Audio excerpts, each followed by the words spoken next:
Welcome to School Zone, Oklahoma Public School Resource Center's education podcast. In this episode, we're going to be talking with Ken Parker, co-founder and CEO of NextThought, an online learning solutions company based in Norman that we use for our new PD portal. So, Ken, thanks for joining us today. Thanks, Brent. Very excited to be here and looking forward to a delightful conversation with you. Indeed. So, if folks don't know Ken, and there's probably 3 or 4 people in Oklahoma that don't, Ken is, if you've read the book Tipping Point by Malcolm Gladwell, he's a connector. So I thought of myself as a connector, and then I met Ken, and I thought, okay, this is an actual connector. So, but we're going to go through and just a quick overview of where I hope we can go with the conversation today. Ken's an entrepreneur, so I want to talk about what, where that's been, sort of his experiences starting not one but 2 different companies. Also talk quite a bit about NextThought and the work that y'all are doing down there at Norman, and then specifically some of the work that we're doing here at the Resource Center in conjunction with you. And then we'll talk a little bit about policy, and we've got some big changes going on here in the state. So sound like a good plan? Great. Cool. I brought a lunch. So before we jump into all of that, why don't you just tell us a little bit about yourself, where you're from, got a great family, tell us about that a little bit, and then we'll get into the other interesting parts. All right, you bet. Well, again, pleasure to be here. Thanks for the invitation. A little bit about my background. So I come from an agrarian background. Both sets of grandparents were farmers in Ohio. And I'm a first-generation college graduate, and I start with that anymore to explain why I'm so passionate about education. I've experienced firsthand the power and impact of education, and so this chapter of my life, I'm working on figuring out how do we use technology, which is what I've worked in my whole career, how do we use that to make education more effective and more accessible? And so that's, among other things, I think what connected us and binds us together in common interests.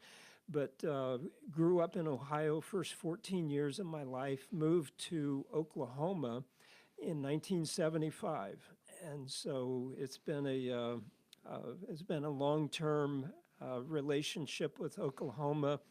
I've got a degree in math and computer science, met my wife of now 35 years in school, Carol, and we have 3 kids. You married up quite a bit.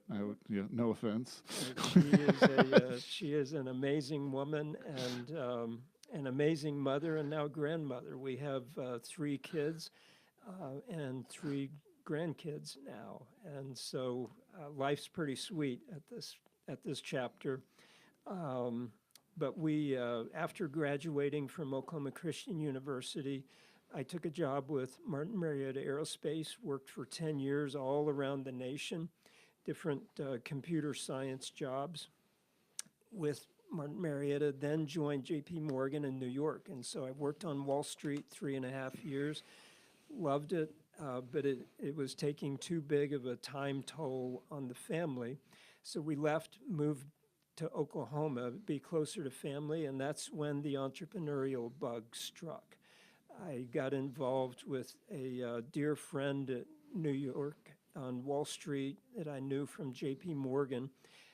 His name's Ethan Berman, and I helped him co-found a company called Risk Metrics Group. This was almost 21 years ago, back in 1998.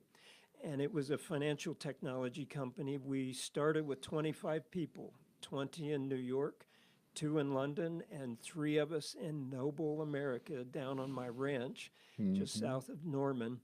And so we grew that company to 1,200 over the next 12 years. We did an IPO. We grew to 150 people in the Oklahoma office. We moved into Norman. And so we built high-end enterprise scale financial technology platforms. And that was, I described that because that helps explain what we then launched with NextThought. which was the next adventure a dear friend and I launched back in 2011. So coming up on 9 years ago, we launched NextThought, which is an education technology company. After we sold the previous company, my friend Jeff Meering and I had money in our pockets, and we wanted to do something that made a difference. And so we launched NextThought. And now, almost 8 years later, we have an online learning platform. It focuses on connected learning. We'll talk about how that works with OPSRC, but that's kind of the personal journey and professional journey that brought us to this point. Cool. So I want to spend some time on NextThought, but before we do that, I want to talk about the risk metrics piece. And I've never asked you this question. So you're on Wall Street, had to be making decent money. Now, Noble America and New York City are slightly different, so I can see the appeal of slowing down there. But how do you get over the fear of giving up that paycheck and launching something on your own?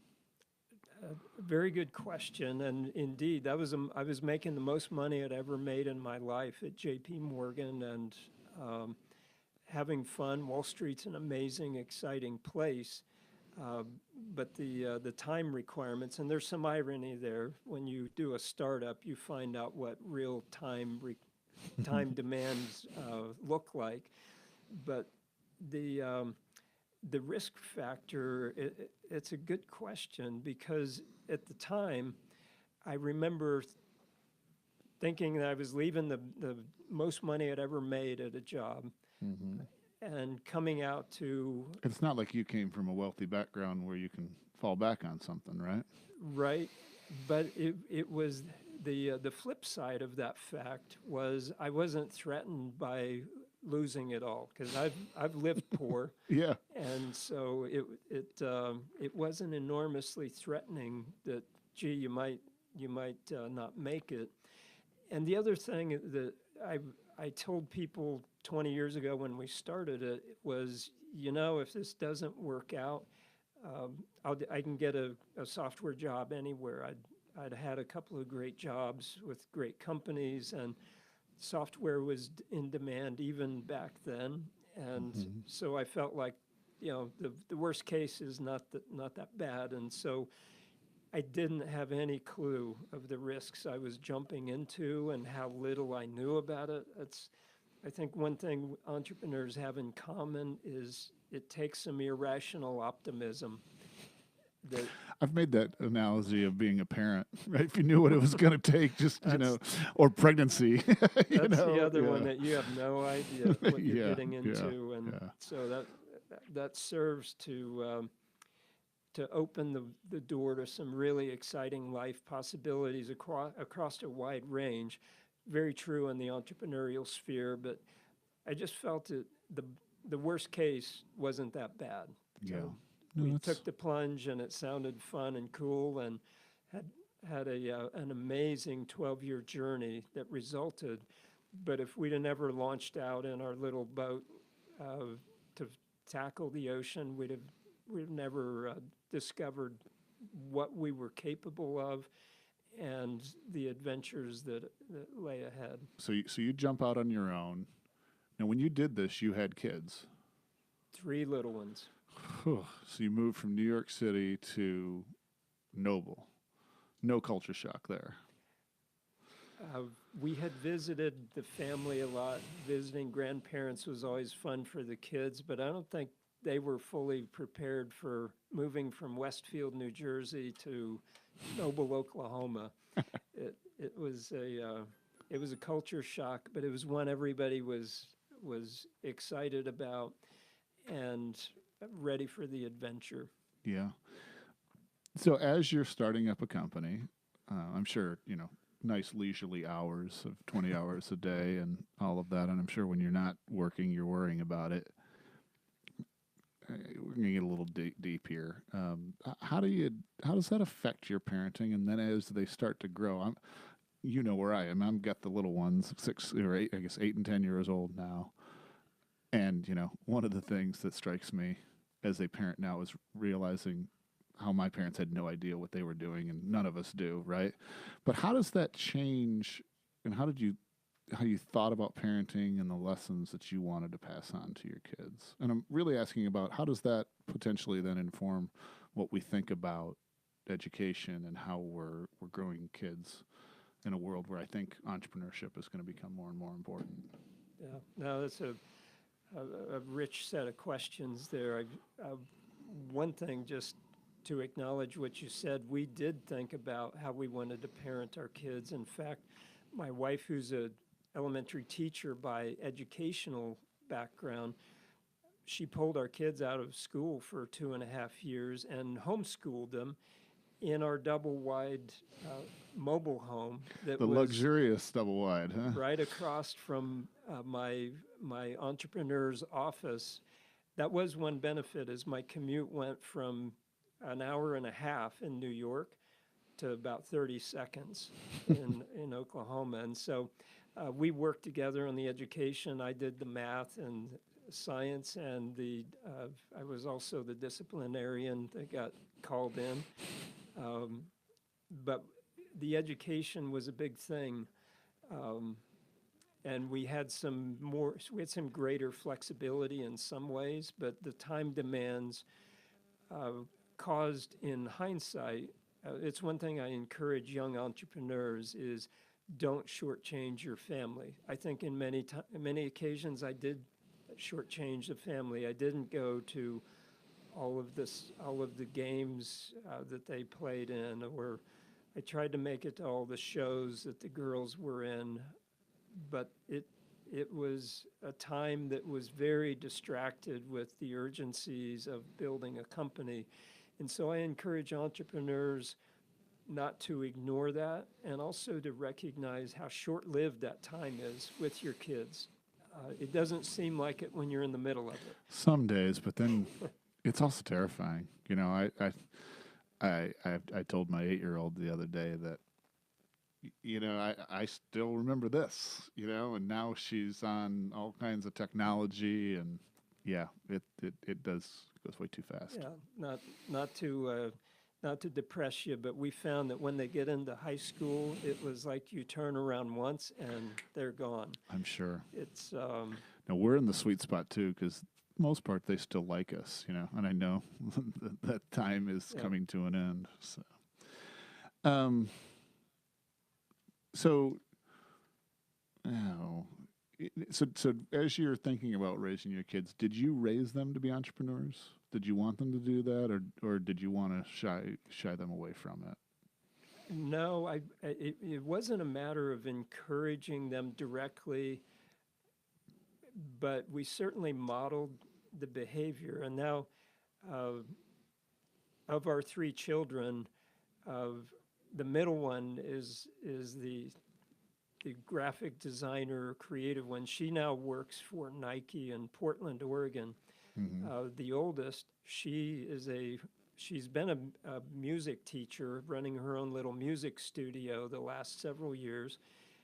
And then this fall, she's actually starting a school, Acton Academy, which is a very entrepreneurial mindset, the school itself, but then she's doing the entrepreneur's journey to create that school in Norman. Mm-hmm. And then our third is our son, and he's an entrepreneur. He has a small construction and remodeling company that he runs. So it was never a direct encouragement, but I think being in the environment, sort of learned behavior and willingness to take risks. And that was something I learned from my dad, who was an entrepreneur. The reason we're in Oklahoma from Ohio, he moved out here to participate in the energy boom that was happening back in the 70s. And we went through a boom and a bust financially. But I got to see the entrepreneur's lifestyle and was drawn to it. And then again, you kind of think through, well, what's the worst that could happen? Mm-hmm. And you choose your risk accordingly. I like that way of thinking about risk. It's I don't know. I grew up my dad was a teacher. My mom, I guess, was an entrepreneur. She was running a small business, but it was quite stable. At least I always felt like it was. And so my family, as I've jumped around from jobs, I've always known I could fall back into the family business and I work with my hands. So, but yeah, everyone's risk analysis and then tolerance is a little bit different. Mm-hmm. As you think about education, and we'll move on from this because I could spend all day talking to you about this. But as you think about education, and there's different models out there today, and lots of different ideas that educators are trying out. What do you think are some of the key aspects that schools should consider if one of their goals is to grow, students that could go on and become entrepreneurs? Yeah, great question, and profoundly important right now in particular. Everybody's seen the historical analyses of why education is structured as it is today. It was, the critics say that it was structured the way it is so that we could create compliant, capable factory workers. Mm-hmm. That's what the Industrial Revolution needed. And so you treat your students like you treat your parts. They're all interchangeable. They're the same. You rack them, stack them, and run them through. I love Ken Robinson's phrase. He says we organize them by date of manufacture. And that's I hadn't heard that, but yeah. That's an easy way. It's the simple way to do it. Our assessments, the metrics that we use, those are all simple, standardized. We even call it standardized testing. Yeah. Without embarrassment. And yet, if there's anything we know about people, we know they're individuals. We know they have different learning paths. One of my favorite books on that topic is Todd Rose wrote the book, The End of Average.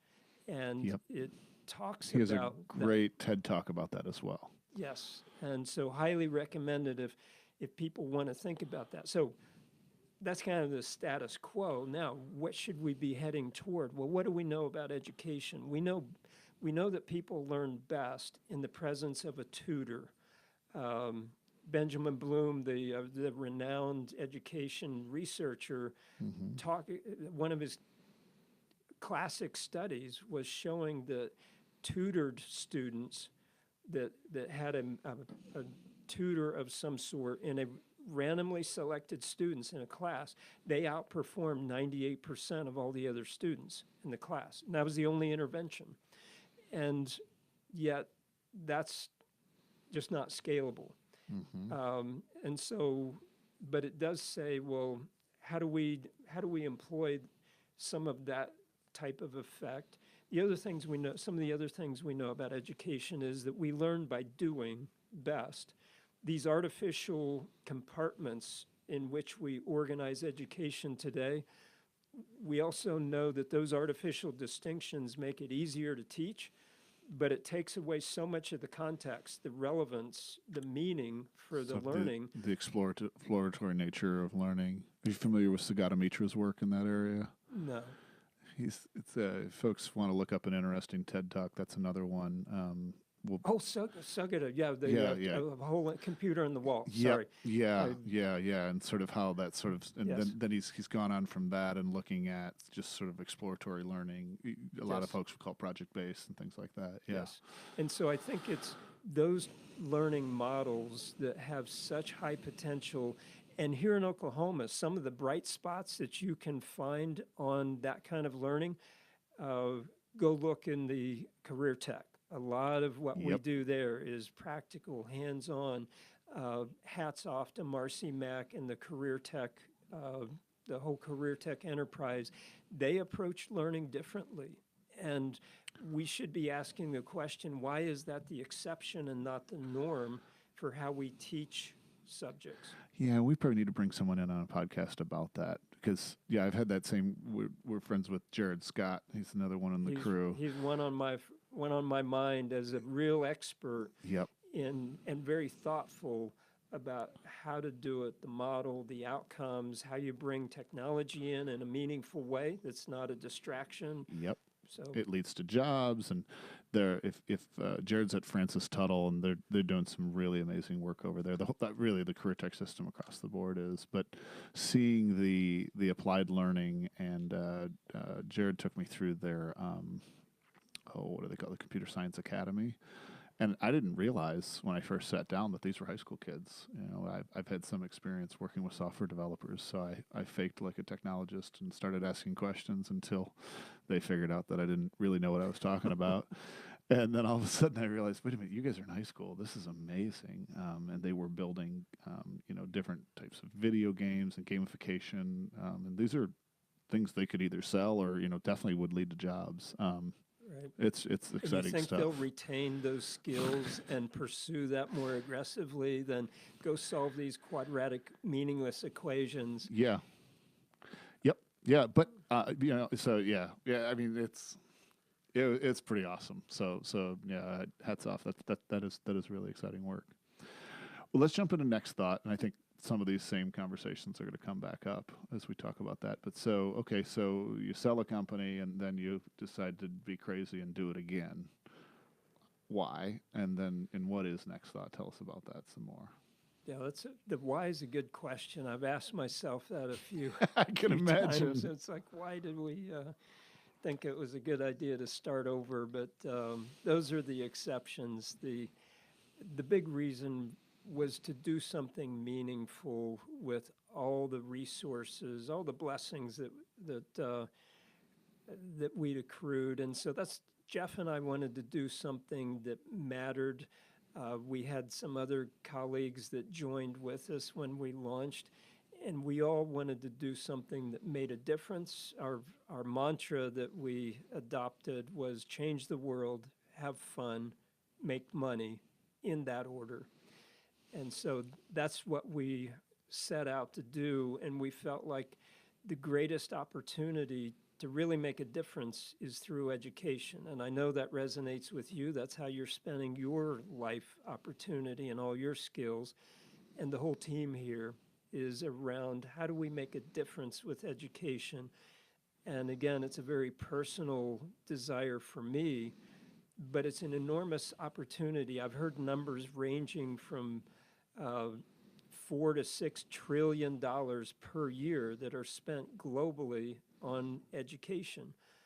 And that need is going to accelerate as the world continues to get more complex, and the cognitive demands and skill demands are higher. The automation is going to continue creeping up from the bottom and eliminating or automating the repetitive, simple jobs.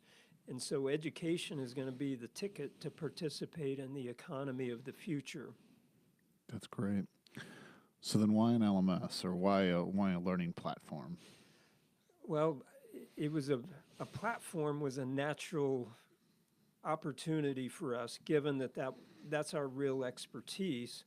And then one of the things that right before we launched the company in April of 2011, right before that occurred, I went to a workshop, an education workshop at OU, and it was about active and collaborative learning. And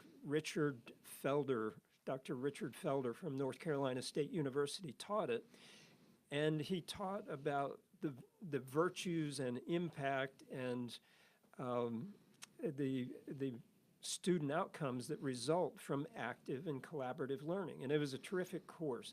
He was a master teacher.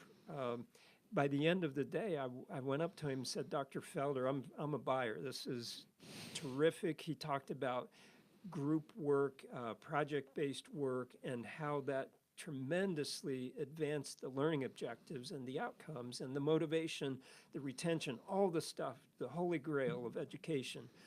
But at the end of it, I said, I'm a buyer, but I got to ask, everything you discussed was about in-class experience and getting students to work together in class. Is there anybody that is using the connective power of the internet to really extend this model across time and space? And this was back in 2010, and he said, no, not really that I know of. There's a couple of universities that are researching it, but no. And so that was the spark that a few months later led to the launch of NextThought and our emphasis on connected learning in the context of a learning management system. And so that's one of the things that I know OPSRC is interested in engaging. It's very much a frontier, though. No one has that learning community figured out, and it varies by community. The social nature of humans is that's trite. It's so well known and documented, and yet so much of our education is not relying upon or harnessing the power of our social nature. Mm-hmm. Yeah, so you've mentioned, so the Resource Center has rolled. We got into the online learning really as a way to deliver what I'd call low value training. So if folks aren't aware, teachers get to take these just wonderful courses every year on topics like bloodborne pathogens, which I like to say is a fancy way of saying if a kid has a bloody nose, put on gloves. I'm not trying to say that isn't an important. I also question whether we really need to train teachers every year on that. But I digress. So we moved into that first, and we bought a simple LMS that we didn't know how many people would use it, so we didn't want to spend much money on it. And then in hindsight, we couldn't figure out how many people we had in the system. We just know we had a lot of page views, like 20,000 page views in the first week. So we moved over to a more robust system, but still one directional, and I think that's what most people's experience still today in online learning is sit and get. They sit down, they hit play, and they digest information. They may answer an online course or quiz of some sort, and then they move on, right? Or not that I would ever do this, but some would hit the play and then go make a pot of coffee and then come back and take the quiz. So again, not a lot of really no interaction. It's more just sort of digesting of information, and sometimes that's useful. But what was, and I'd love your thoughts on this, what's drawn us to NextThought are two, I'd describe as two different functionalities. One is the ability of the learner to interact and sort of, I don't like using this phrase, but sort of a wiki where you can contribute. And so over time, the content, at least in some courses, will become dynamic and will grow. Be not like a wiki where it's wide open, but it'll be more moderated.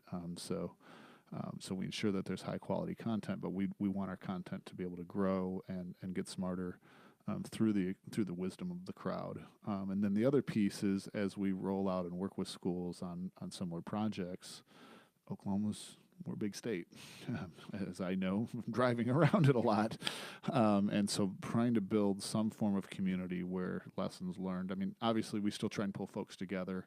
There is great value in face-to-face interactions, but, as much as possible, we'd love to rely on that ability to interact in a space where it's still interacting with content, but a little bit safer. You could do it through things like a Facebook group or something like that. But I think that this offers a little more sort of, what's the word I'm looking for? Some form of community that's a little safer, I guess is the word that I'm looking for. So, what are your thoughts on that? Is that kind of the vision of what what you're trying to do with NextThought? Indeed, and you hit on all the elements there. There's a content aspect. If we want to share information and ideas, and there's research and relevant information you want to distribute.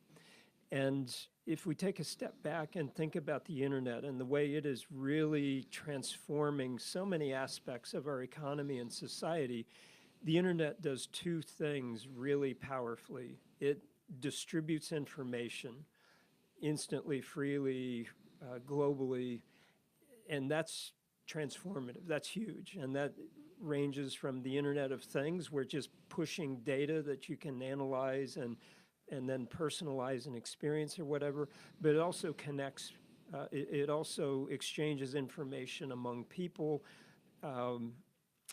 The second, and I would argue larger impact of the internet is the way that it connects people.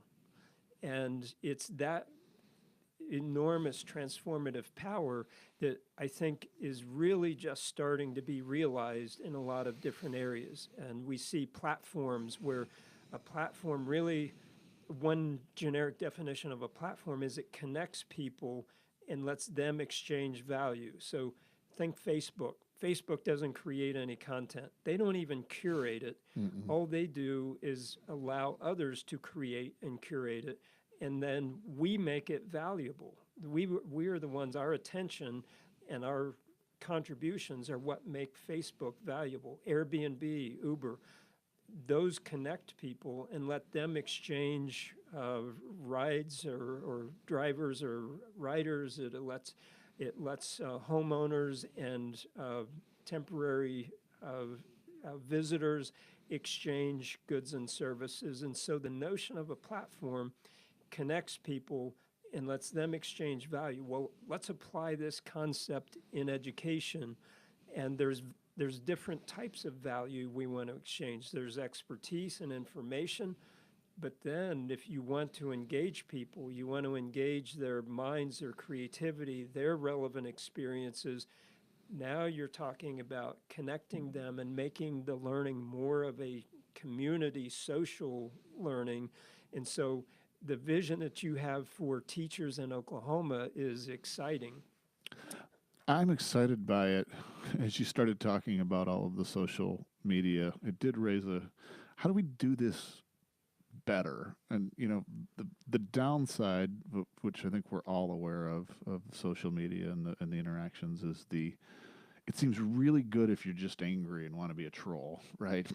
It seems a lot harder to build the right types of community and interactions. How do we do this better? And maybe how does Next Thought try and do that? There's a number of things I think that are helping to increase the likelihood that we're going to get a good outcome instead of a troll hate fest, which so many of the things on the internet devolve into that kind of swamp. The things that you're doing here, number one, this is a community that has a purpose. It's a community with a mission. It's a community that's not sharing the latest cat video or whatever inane. You should see our Slack channels. Keep coming. You can still, sorry, no offense to all the cat lovers out there. Yeah, there you go. We're contrasting something that may be whimsical with something that is meaningful. And even on Facebook, how many meaningful transactions occur when people are sharing some life event, some achievement, accomplishment, something relevant? Follow a Facebook thread with somebody that's lost a loved one. Yeah. And then you'll see how even a community that can devolve into negative, how it shares love and support and concern and connections and encouragement. So I think that's a good point. Is dad of my oldest has Down syndrome, and I've used Facebook sometimes. I get asked a lot, "What's it like?" And I say, "Well, I don't know. She's my daughter. Like, what's it like to parent your kid?" It's great some days and not so much the others. But there's been some points, sort of where I've learned something about Maddie, or I've seen others interact with her, where I've tried to use Facebook to just let me share this experience, and that is true. Like you'll get a lot of interesting comments and feedback there. Well, that's the power of a community that has values congruence. They have some shared values. The people that are going to be on your community are going to be people that have a passion for education. They're probably going to be a learner because otherwise they just wouldn't bother. They'll invest their time elsewhere. And so you're going to have these things that are kind of channeling things in the same direction. But then the magic occurs when these connections form and you have the organic exchanges that you didn't plan on the specific content. You just enable it to occur. And here's where it takes all the pieces coming together to help these things transpire. It's not just we created a Slack channel, now go do good things. Mm-hmm. But And for those that don't know, Slack is a office communication tool. We try and use that to replace internal emails. So yeah, if you're it's not like familiar, chat yeah, on organized steroids. chat. Yeah.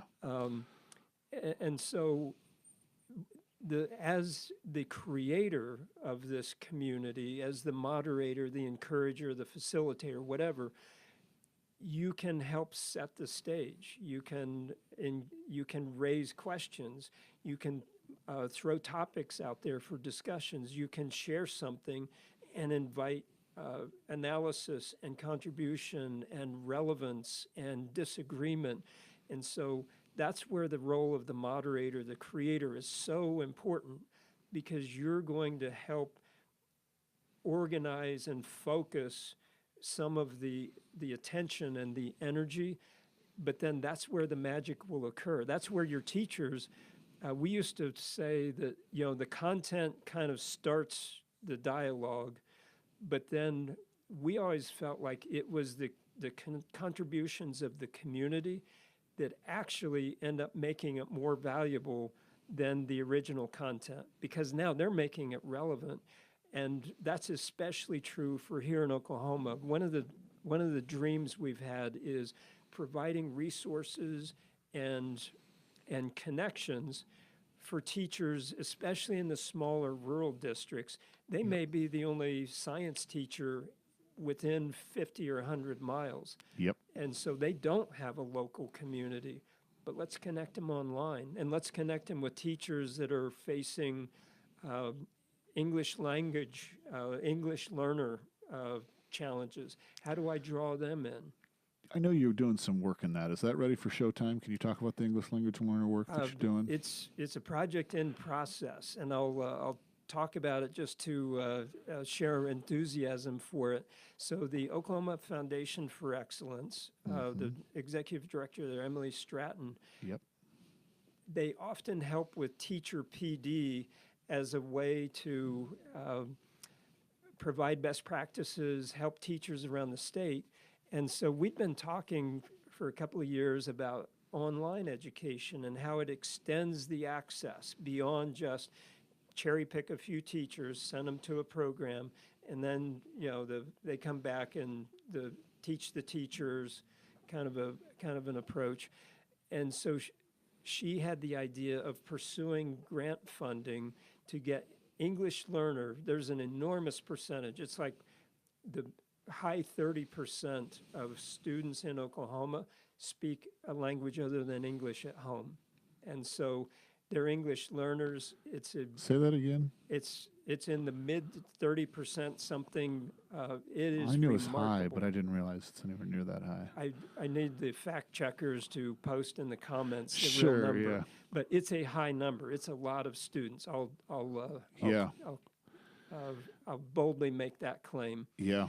But the idea is there are many interventions without being an EL professor, and we've got them around the state. There's some real deep expertise in how do you teach English learners, how do you make it relevant.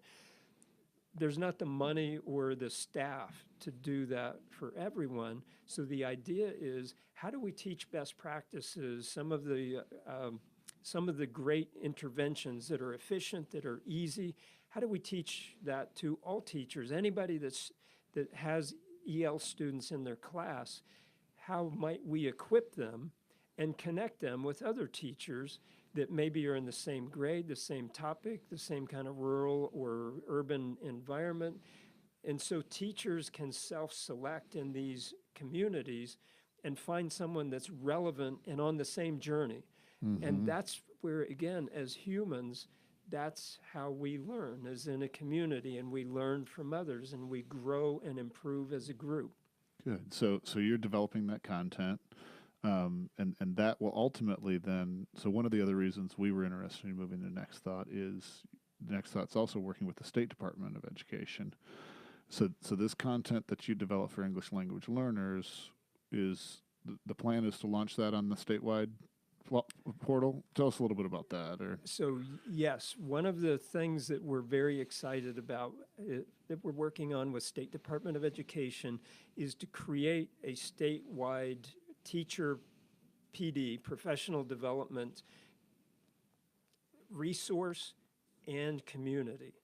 And the idea was to create one of those for the state, but then populate it with content from many different sources, Yep. including you had even offered as some of the OPSRC content Yep. to make that available on the state platform Yep. so that teachers could have access to it through one channel.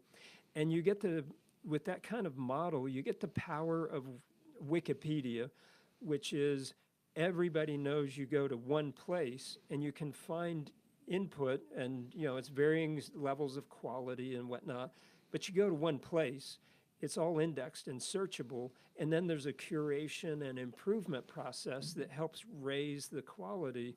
And so that model is very powerful, and I contrast it with the typical model, which is we've got a little EL training website here. We've got a classroom management training website over here.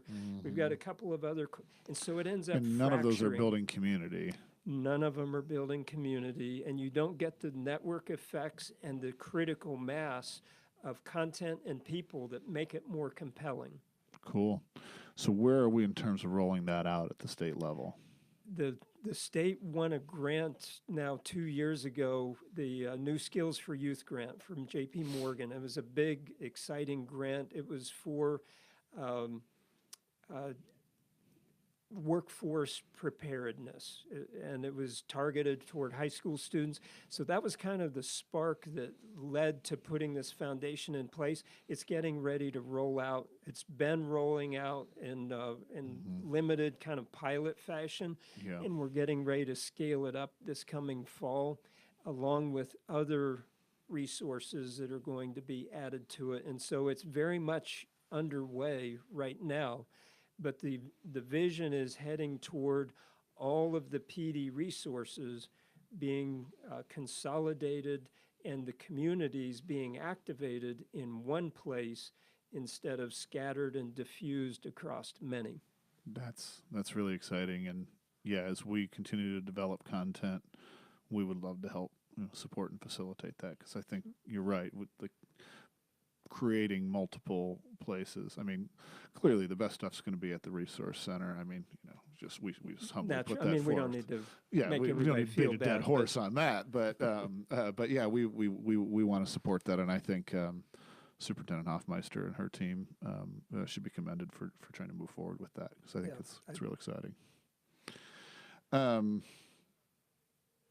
Cool. So you mentioned Jeff a few times. We go a little deep here, and I gave you a heads up on it. Jeff was involved in an accident right after we signed up, to start moving the migration over. And I want to ask this question really for personal reasons, because I'm getting to the age now where this stuff seems to happen more frequently, unexpected loss. And I've watched from the sidelines and admired your grace on how you handled that. Can you talk about how did NextThought handle the loss of not just Jeff, but Greg in the car accident? How did that impact you as a leader in the organization, and how do you move forward after a loss like that? Yeah, it's it's been a rough time. I will not try to pretend otherwise. So for a little more detail, my friend, my dear friend and colleague, and then partner in the NextThought launch was Jeff Meering. Today's his 50th, what would have been his 50th birthday, and we're having a party, memorial at my home and tonight. So it's still pretty fresh. But on October 27th, he and my dear friend and our COO, friend of 13 years, Greg Higgins, he and Jeff died in a epic car crash on the 27th of October, totally out of the blue. Took away our two most senior leaders. Jeff was our president, Greg COO. and that was on a Saturday, and it kind of thrust a situation in your lap that you never imagined, never planned for. But it's one of those things where you just try to be thinking about what's the right next thing to do, what's the right next thing to do for the family. They both left behind beautiful wives. Jeff had one son, 12. Greg had 4 sons, 11 to 16. And they were both wonderful fathers. And so that was kind of the first item, is how do we support the families? The second is thinking about, well, next thought. I'm going to admit on that Sunday after, there were moments of despair where I don't know how we'll go forward. But those dark moments passed and were replaced.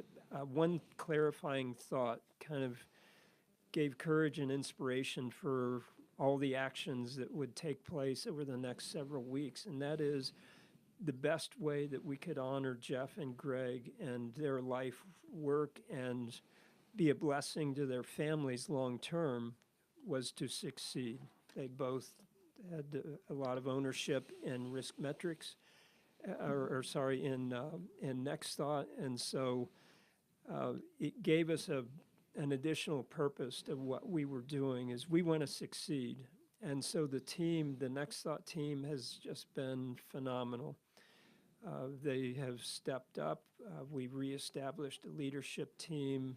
We notified everybody that we could think of to notify, and we started replanning. People have stepped up with courageous, high ownership, initiative, and responsibility, and but it's been a challenge to lose 2 dear friends and colleagues that were so involved, and everywhere you look in the office, the evidence of their contributions and impact are just visibly before you all the time. So the way that you move forward is to focus on what do we need to do, and try to balance that among looking back in the past but looking ahead. And both Jeff and Greg would have wanted us to press ahead boldly, and the team's doing that. So it's the last thing I'll say is just how meaningful and impactful the expressions of love and concern and friendship that have just come from so many different places that give you the courage and the strength to press ahead. And we're right in the middle of that now, Yeah. a few months later. Yeah. No, we watch that as, brand new customers, and how do we appropriately interact, and I didn't know Greg and Jeff well, but I had some interactions down there in your office, and just the sudden nature of such an accident. I've recently lost a friend, and I've been going through sort of similar thoughts, and I know I'm guilty of taking things way too much for granted. So it's these moments, if we can learn anything, I think it's that, you value every moment, you value everything, and if it happens to be your last day, you want to go out doing the best thing possible. Yeah, I observed several times this was a very brutal reminder of how precious and how fragile life is. And as you say, hopefully we're living our lives in a meaningful way, that if today was my last day, that I feel like it was invested as well as I knew how to invest it. Yeah, amen. All right, well, sorry for diving deep. I wanted to talk to you about that, and I think it's important that we take a moment and start and think about those things at times.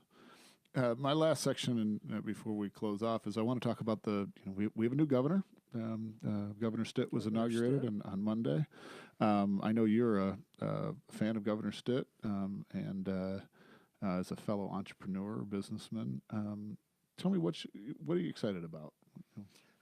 I met Governor Stitt, back when he was candidate Stitt, about a year ago. A friend introduced us over lunch, and I became an immediate fan because he was someone that great intellect, great communicator, but he was a great leader. He had created something from scratch, come from humble beginnings, a preacher's son, and had lived his life in a way of excellence, but building great things, and it's that ability to create.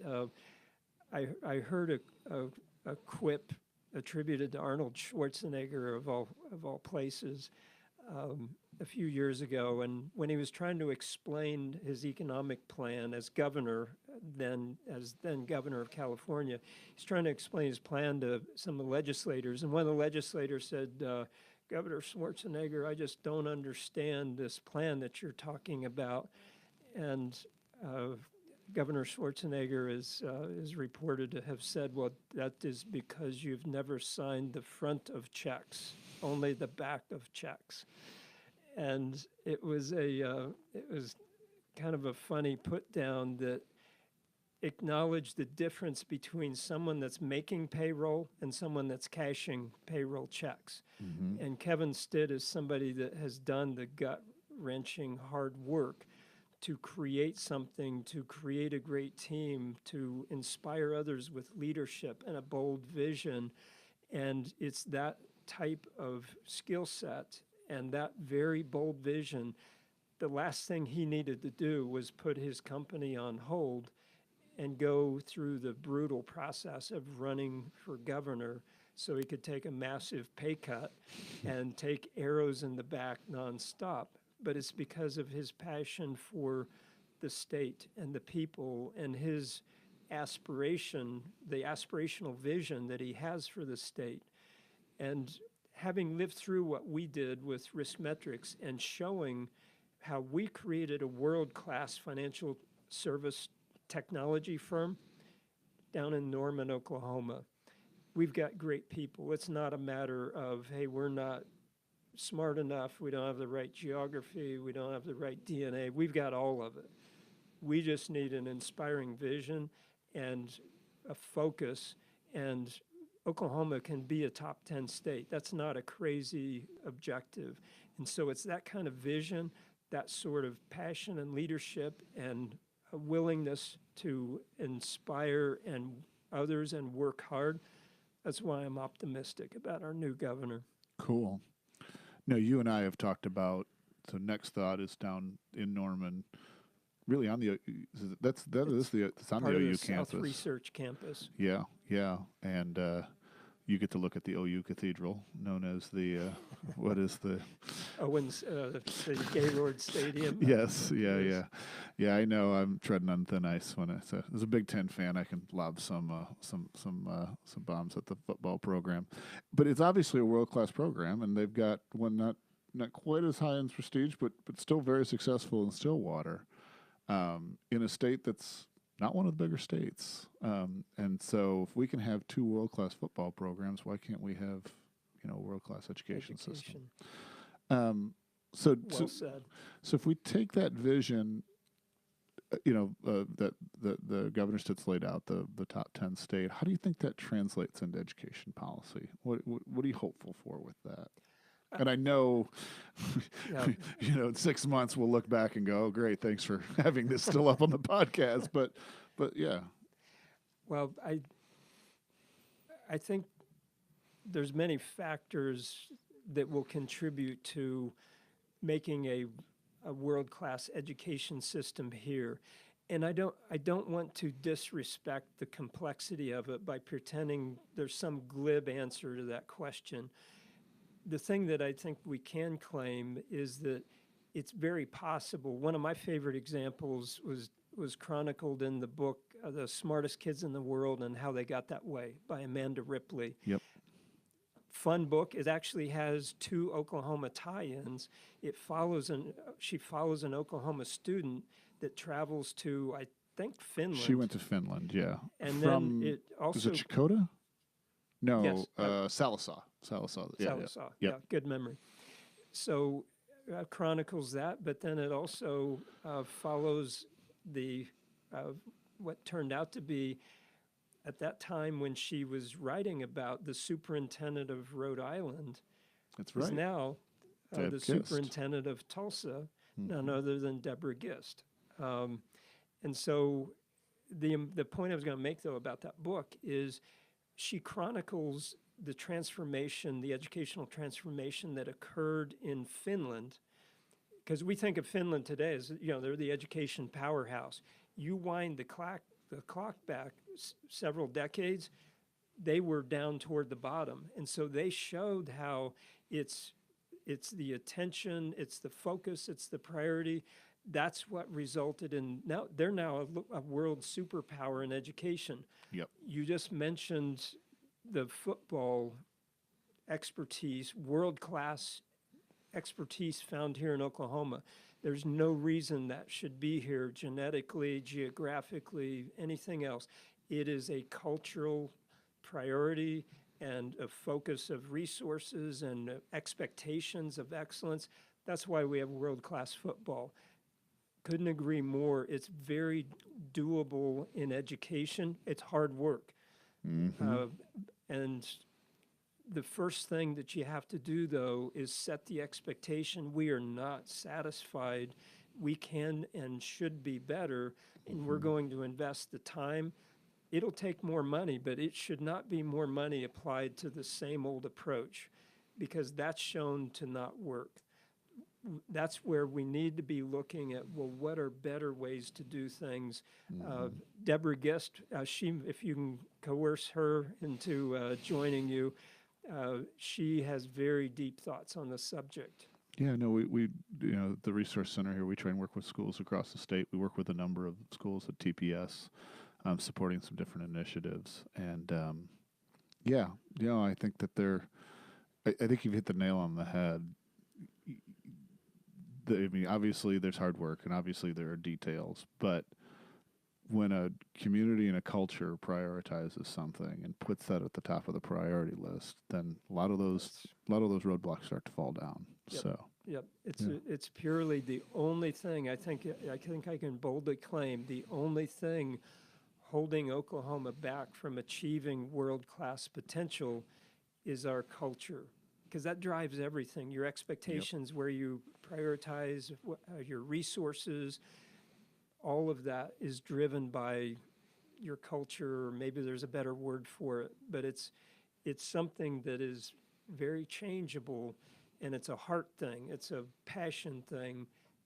Everything else will fall into place once you get that activated. I agree. I could continue on forever, but I think that's probably a good spot to close the conversation. This is the end of the episode for the Oklahoma Public School Resource Center's School Zoned podcast. Thanks for joining us, and thanks, Ken, for coming in and sharing your thoughts.